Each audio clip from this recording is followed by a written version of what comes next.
纵观历史啊，这样的重磅会议就开过2次，什么会大家都清楚了啊，不需要我多介绍。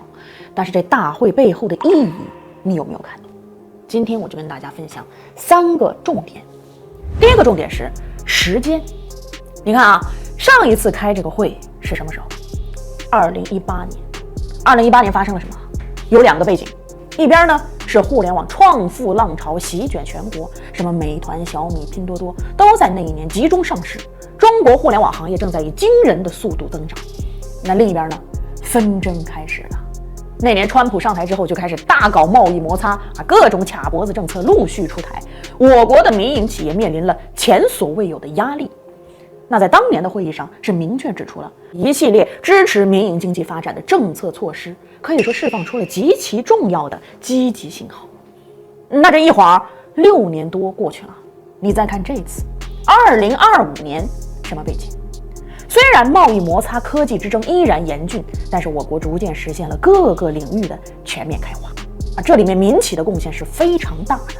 比如啊，春晚上亮相的机器人语数科技，春节期间震动华尔街的 DeepSeek， 还有票房断层出道的哪吒2，这些都是民企创新的成果。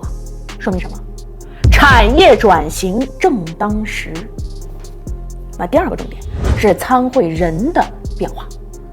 2018年座谈会第一排的只有寒武纪的陈天石一个80后，而这次多了很多年轻的新面孔，比如 DeepSeek 的梁文峰80后啊，还有唯一的90后语数科技的王兴兴。这背后体现出的是国家对创新和新兴力量的扶持。你别看这些企业家年龄不大，但干的事儿啊却是惊天动地啊。比如啊，机器人这个领域，那美国波士顿动力那也是当了几十年的老大呀。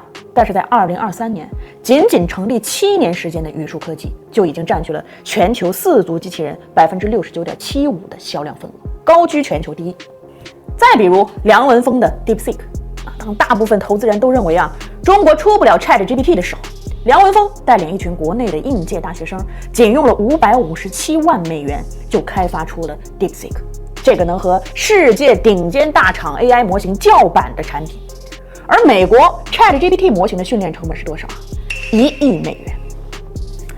第3个重点是产业趋势的变化。你发现没有，在本次大会中代表发言的企业家一共有6位，那其中的5位都是科技以及新质生产力行业的领军人物。这传递的信号很清晰啊，科技是国家重点支持的行业啊，也是现在全球竞争的重中之重。而农业、乳业这些传统行业依然是民生经济的压舱石。总结一下，2025年在全球科技竞争的大框架之下，我国民营企业引领的科技创新成为了破局的关键。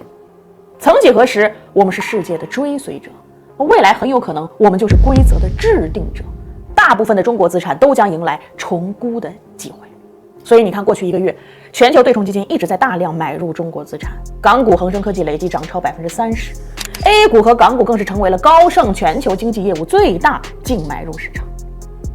2018年的会议以定心丸的政策破除杂音，而2025年呢，我们说的是大显身手，正当其时，背后的态度转变已经不言而喻了。散会。